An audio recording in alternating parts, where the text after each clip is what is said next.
All right, hello and welcome to this criminal law capsule. And today we're going to be talking in this capsule about the basics of party liability. Now, party liability is an incredibly important concept to be aware of, and it is something we need to look at in some depth because the sections on party liability can occasionally get a bit complex. Now, let me just say that in this particular session, I'm going to be focusing on the main types of party liability. So right at the outset, I will let you know about types of party liability you should be aware of, but they are things that are beyond the scope of what I'm going to cover in this introductory capsule. And in my course, we are not going to be dealing with these types of party liability in any depth. They're beyond the scope of an introductory course, but I want you to be aware of them. These are the types of areas that are not covered here today. One is corporate liability, a very important form of liability in which corporations can be held liable as parties to the acts done by employees who work for the corporation. Second is a relatively rare form of party liability for accessories after the fact. What makes these form of liability special is that it only arises after an offense has been completed, and an accessory is someone who tries to help that person who completed the offense escape. So it does arise, but it's a fairly rare form of liability. Third, criminal organizations are a very complex form of party liability in which you do actions in agreement with effectively a larger criminal organization. That is a complex area on its own. Fourth, a very particular form of party liability is a conspiracy, and the members of a conspiracy are treated in a particular way. So again, I'm not going to be covering that here. And finally, there are offenses that are related to party liability involving terrorist organizations in section 83.01 of the code. And that is, again, a very particular form of liability. Let me just say that with the exception perhaps of criminal organizations, the other four of these types are not very common charges. They exist, they're important, but they do not come up nearly as often as the main forms of party liability I'm about to get into, which literally come into the courts every single day. Now, why do we need to look at party liability? Well, it's based on the recognition that criminal conduct is not usually a solo enterprise. And you've watched television. This is from the TV show The Wire, which is about how groups work. And it's very common for people or organizations to work in common. It's not just one-on-one activities. We've mostly looked at situations where A assaults B, or C defrauds D. These are very straightforward one-on-one things. But the truth is, crime, like the real rest of the real world, again, let me stress, individual acts of crime are common, but so are people working together in teams. Here's a more contemporary example, again, to show you the breadth of different people who are involved in a particular criminal enterprise. So again, it's very common, both in terms, let me stress, of complex criminal enterprises like this one, but also, a group of guys going out on the town and getting into a fight after dark is usually more than one person. You might have two people assisting each other, and one guy does the beating and another guy does the holding down. Very common to need to look at party liability in order to understand basically how criminal law works, and certainly how criminal responsibility is treated. Here is the problem in a nutshell. If I had to ask, pulling everything together, what are we looking at or concerned about when we are dealing with party liability? I think it's this, okay? When should A be held liable for things that B does? That's essentially, in a nutshell, what party liability is about. One of the persons is the actor, and then the question is, when should A be held liable for what B does? And in a very complex criminal enterprise, you'd also ask, well, when should B be held liable for things that A does?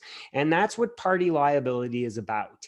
It is about figuring out when one person should be held responsible, meaning guilty or culpable, for a criminal act that is performed largely or entirely by another. That's what criminal party liability is about, and it is a very important part of understanding the way in which the criminal law operates? It's not an easy question, and I'll show you that we also have to figure out how the principles of mens rea and actus reus apply when different people do different things. Because a long time ago, in my discussion on actus reus, I told you, for example, that there is no crime without a criminal act.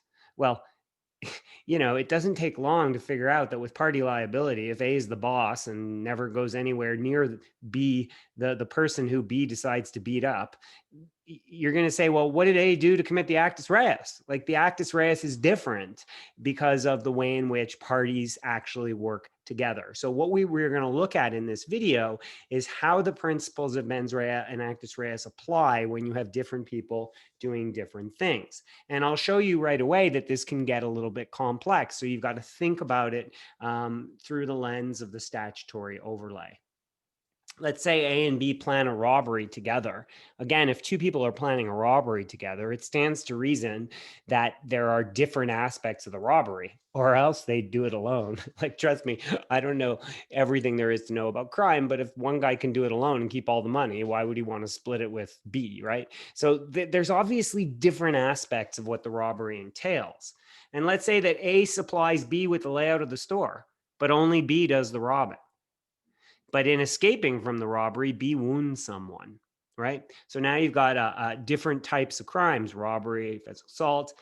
A and B are both charged with aggravated assault and robbery. And the question that party liability needs to address is, what should A be guilty for? I think you can all realize it's not hard to say that B is going to be guilty if proven robbery and aggravated assault. But what is A guilty of? That is the question that party liability attempts to unravel. So let's start with some principle and some concerns, okay, and reasons why party liability can be a little challenging. First, it's a core concept in criminal law that you should only be guilty of things that you did. Excuse me. You should only be found guilty and stigmatized and labeled with crimes that you performed. Now, you're going to see that the term performed is apportioned differently with party liability because, between you and I, if I pay someone to commit a murder, how am I any less the murderer than the guy who pulls the trigger? That example is a pretty easy one and actually governed by statute, but nonetheless, it gets us to thinking about the problem of, in what circumstances can a person who helps or directs be stigmatized even if they didn't do the criminal act that has brought us before the courts. 2, we have to ask certain questions about moral blameworthiness. Is a person who helps as blameworthy as a person who commits the main harm? And is a person who's unaware, in the A and B example, A doesn't know or encourage B to, knife someone on the way out of the building, when is A morally blameworthy for something they didn't actually do? That's another interesting question. And we're going to see that a lot of these problems tend to get fixed in sentencing, but there will be some questions asked about whether there is room, given mandatory minimum sentences that exist, to always fix the problem in sentencing. So one of the things about party liability that's always worth considering is the extent to which we believe that party liability issues are simply sentencing concerns, in that we can say that the primary offender should get the highest sentence and just lower the sentence for someone who actually didn't pull the trigger of the gun. That's part of what we're going to look at. I don't think it's a complete answer to the problem. Okay, so let's start out by looking at the Canadian position on party liability. The good news is the Canadian position on party liability is pretty straightforward, in that when it comes to convicting somebody of an offense, the law doesn't care. Like, the law makes no difference for the purposes of guilt between whether you actually committed the act or only affected it. So what I mean by that is, so long as you satisfy the substantive elements of party liability that we are about to explore, the law doesn't draw any distinctions by saying, well, you're a secondary offender and you're a primary offender. Essentially, what Section 21 of the code, which I'm going to come to, says is that you are a party if you did these things. And if you are a party, then you are guilty. So what that means, by the way, If I satisfy the requirements of party liability that we're about to discuss, and I give Joe a gun and he goes and then shoots somebody intending to kill them, and I know they're going to do that, whether I pulled the trigger or not is immaterial. I am guilty of murder, so is Joe. That is, the law draws no distinctions. They don't call me aider and abetter, or they don't call me, a secondary party in terms of labeling or stigmatizing me. There is no distinction between parties. So if you meet the requirements, you are deemed to have committed the offense as much as the guy who actually caused the harm. You get a full conviction. And here's the thing: the degree of participation is a matter to be worked out in sentencing. And that comes from section 718.1 of the code, which says that the sentence must be proportionate to the gravity of the offense. And let me stress, that's really not affected by party liability, because murder is murder, whether I did it or he did it. It's the exact same. The gravity of the offense is a sort of, measured condition based on the degree of harm caused. And it's the second part, the degree of responsibility. So generally speaking, and let me stress, not always so, the degree of responsibility is lower for a secondary offender than for a primary offender. And I say not always so because I promise you, if I order a hit and I order someone to kill someone as the head of an organization, in those sorts of circumstances, the law often says that I'm the primary offender. I was the one who chose to have it. The other person was just the arm of violence that executed it. So I don't want to say that the degree of responsibility is always lower when you are a secondary offender. But I will say that as a general rule of thumb, somebody who is a partial participant in a criminal act usually has a lower degree of responsibility than someone who is the primary offender. So let's take a look very quickly at the modes of party liability. Excuse me. The modes of party liability. And here's what they are. One, a person who commits the offense. That is the first way in which you can be deemed to have committed an offense, is to actually have done it. And while that seems fairly obvious, it's not quite as simple as saying, well, you're a party if you actually did it. And section 21(1)(a) says you are a party if you commit the offense. But what that actually means is it's partly a recognition that sometimes you can have two people committing an offense together. And that doesn't mean they're helping each other, because what you're going to see in a moment is that aiding and abetting, which are the primary forms of party liability, have their own complexities to them and their own special requirements.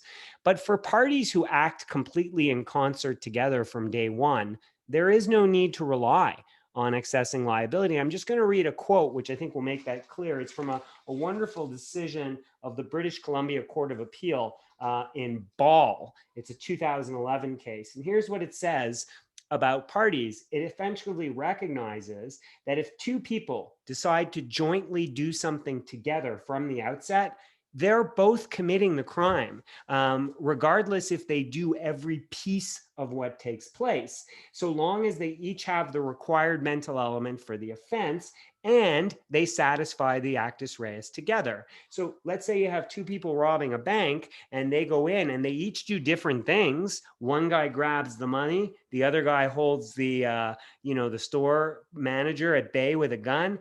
They're both committing robbery. There is no need to go to 21(1)(b). They are parties to the offense. And here's what they said in Ball. Where two people rob a bank with a gun, only one person can carry and point the weapon. And it may be more convenient for a second, not occupied with a weapon, to scoop up the cash. So one takes the money, the other holds the guns. The robbers have not individually performed all the elements of the offense, but they have both committed the crime. There is no need in such a case to turn to party liability to determine guilt. Also, with an attack by two or more victims, by two or more on two or more victims, an attacker may strike only one victim while others strike the second, or they may all strike both. They are both actual committers. No need to look at party liability. So long and short of it is this: where you have two people carrying out all elements of the offense effectively, you don't need to look at party liability, even though there's more than one person. They are both people who commit the offense. Aids in commission of the offense is the most complex, and we'll go through that in a moment. Abets the commission of the offense is one of the more rarely used sections of the code. Essentially, it is for people who at the scene of the crime encourage it to actually take place. That is what abetting is. You encourage the commission of the offense. Common intention we'll go through in more detail, and counseling, which is a very particular form of liability.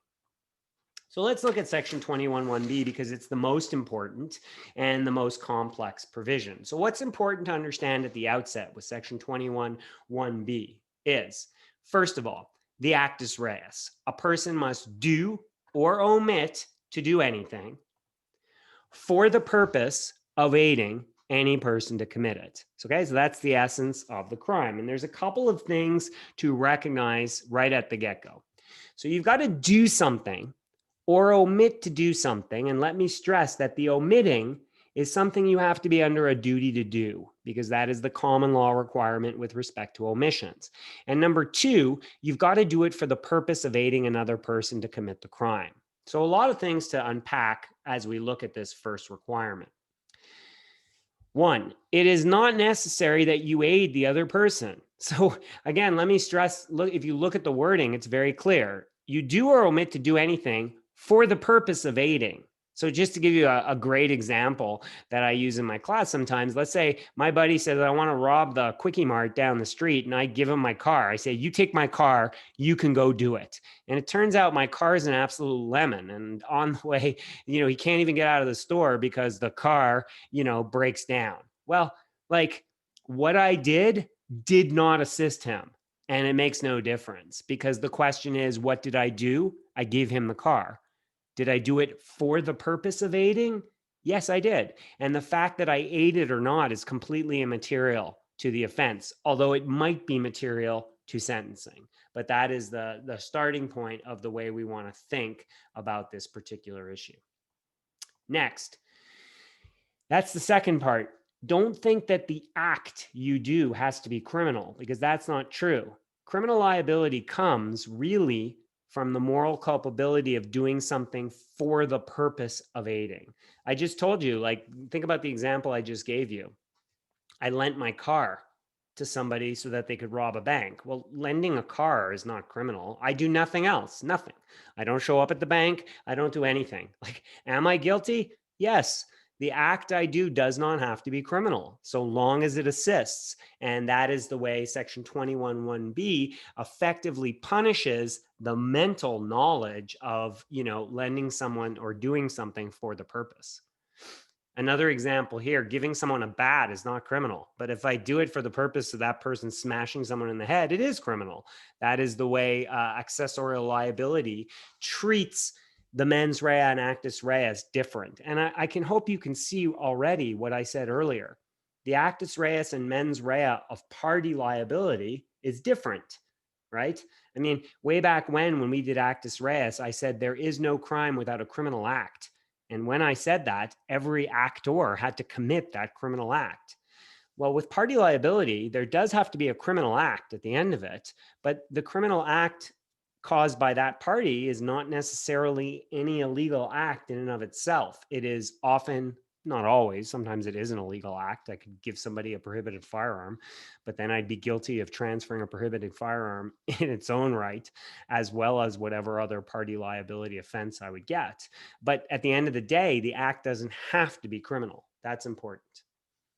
For the purpose has been defined to mean intentionally or with knowledge. And that is very important. We have to think about that, because let me stress, it sets the highest level of liability.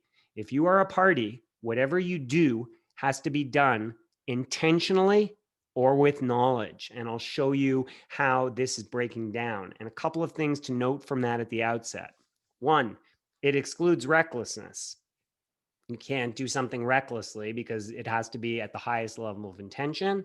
And two, it allows for defenses of intoxication, because that secondary element of for the purpose is deemed to be a specific intent offense. So parties to an offense, even if the offense itself is not a specific intent offense, parties to that offense are entitled to raise intoxication. So just to give an example of that, if my friend assaults somebody and I do something for the purpose of helping him assault someone, he can't raise intoxication as a defense, but I can, because I have to be doing it for that purpose, whereas he just has to be doing the general act of assault.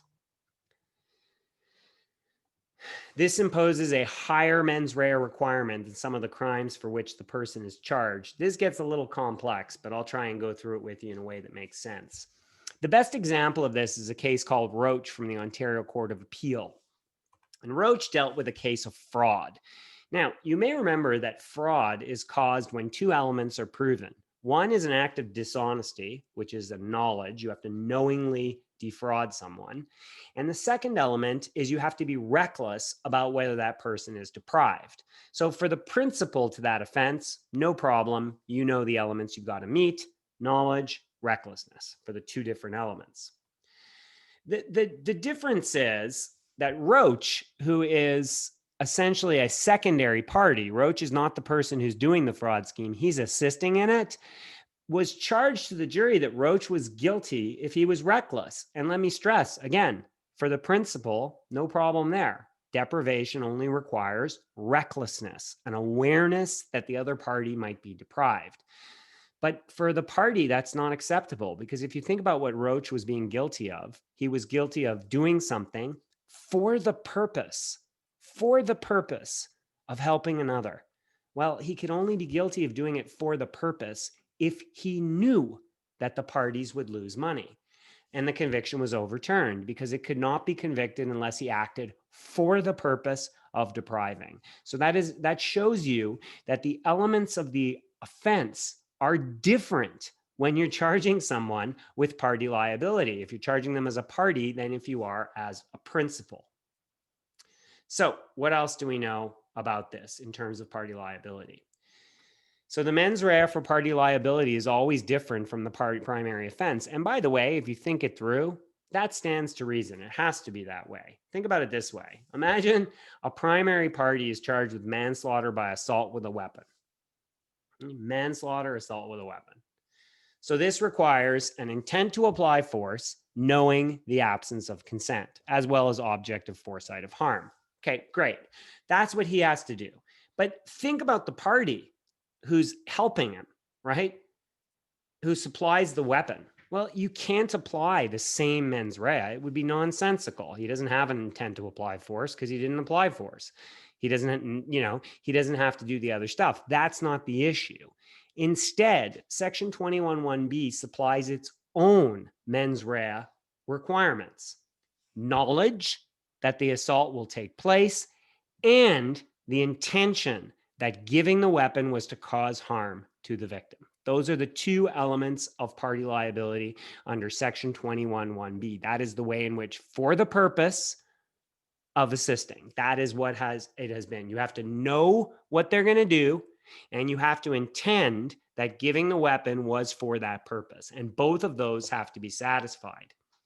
Knowledge of what the other person will do. And remember, recklessness is not enough. So knowledge of that defrauding, and also an intention, which is either the desire or the knowledge that the act or omission will help that particular party. This is where things get a little bit complex, but trust me, in practice, it's less complex than you think, because the second element is almost always present, but there are rare cases where it isn't. If you miss either one, you get an acquittal. That's true. Acquittal for lack of knowledge is really easy. So I like to say my classic example of a non-party who helps an accused is, let's say the accused is driving to rob a bank and gets a flat tire. If I drive by and help with the flat tire, well, I am doing an act, right? And I am trying to help, no problem there, but I don't know he's going to commit a crime. That is usually how acquittals result. There's a lack of knowledge about some aspect of the crime. In rarer circumstances, you can have the knowledge, but lack the intention to help. It's rare, but I can show you a case where that actually exists. In this case of Castro, which is sort of an interesting one, you had A, who was the main actor, defrauding people by moving around money held in trust to pay other bills and support his own life. So he's shuffling money around and he's trying to get out of hock and whatever. That's fraud. He's taking more money, not using it for what he says. Okay. B was a partner in the firm. It was a paralegal firm, and B was a partner. B knew what was going on. He lied to clients knowingly, stating that money had not been received. Okay, so that was an issue. So there was a knowledge of what was going on. At this point, when this took place, which was late in the game, B knew what was going on. But here's the thing, this had the effect of helping A. So every aspect has been met. There was help. He knew what A was doing, but the judge acquitted anyway. And the reason is because they could not prove that B was intending to help A. And because the reason was because of B's testimony. They had a reasonable doubt that he was trying to buy time and organize reimbursement. So yes, he lied, right? But he did not lie for the purpose of helping A. That could not be proven beyond a reasonable doubt. So in these sort of unusual circumstances, you can be acquitted for lacking the second element of intention under party liability. Finally, I'll move on to, common intention, which is a rare form of criminal liability that I like to say arises mostly when things go unexpectedly wrong. That's the easiest way to think about what a common intention problem is. And if you look at what the common intention is under section 21(2) of the criminal code, first of all, A and B has to have a clear and common intention. So we are going to rob a bank together. There's a clear and common intention.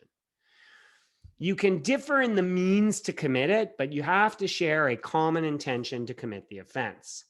You must also intend to assist each other. So we are going to do this robbery and we're going to help each other to do it. That's the way it's going to happen. Now, here's the key. If A does something else that was intended or reasonably foreseeable and a probable consequence, B is also liable. So for example, again, the classic example of this is two guys going to rob a bank. They don't want to hurt anybody. They specifically say, don't hurt anybody. Don't hurt anybody. We're going to try and get out of this fairly. However, if the alarm rings or things go bad, they're aware of the fact, or at least a reasonable person would be aware of the fact that someone could get hurt. In those circumstances, whether A does the hurting or B does the hurting is immaterial. So long as the hurting was a foreseeable consequence, they're guilty.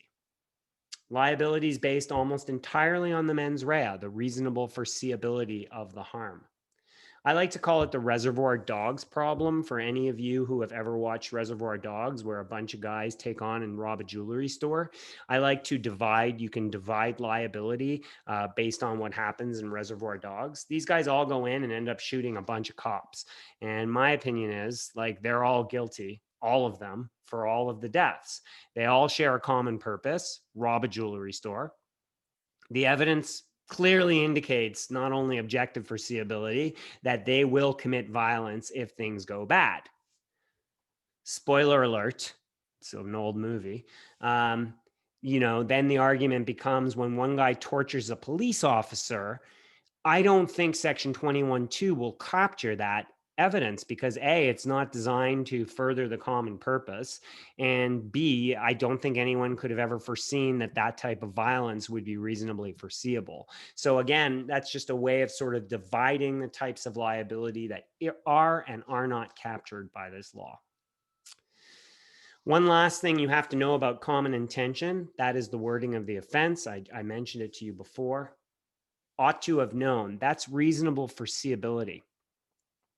The Supreme Court has held in a case called Logan that because murder cannot be committed without subjective foresight, neither can a common intention to commit murder. So if two guys go in to form an intention to carry out this bank robbery, even if it's reasonably foreseeable that the other guy would commit a murder, that's not enough to convict. You cannot use ought to have known in order to impose murder on the secondary party. So for that one offense, the term or ought to have known is constitutionally inapplicable. Finally, let's talk about counseling. Counseling is a rarely charged form of party liability. It's based on the idea that people shouldn't encourage others seriously to commit crimes. It's different from abetting. Abetting occurs at the scene. Counseling usually occurs far away from the scene. And here are the requirements: you have to recommend or urge someone to commit an offense, and you must actively induce or advocate, not just describe. There's got to be a fair bit of knowledge with respect to what you are sending someone to do. And counseling cases tend to focus on precision. The more precise you are in advocating you should do X or you should do Y, and you should definitely kill this person to get your whatever, the more likely you are to be convicted. Take back what's yours is sort of vague and imprecise and not clearly counseling a criminal offense, versus you do whatever you have to, which is a little bit more aggressive. And usually you'd require even more than that. So these are the different forms of party liability. I hope all of this was useful and of interest to you. There's a lot more to be learned, obviously, on this topic, but that's enough for us today to get us started.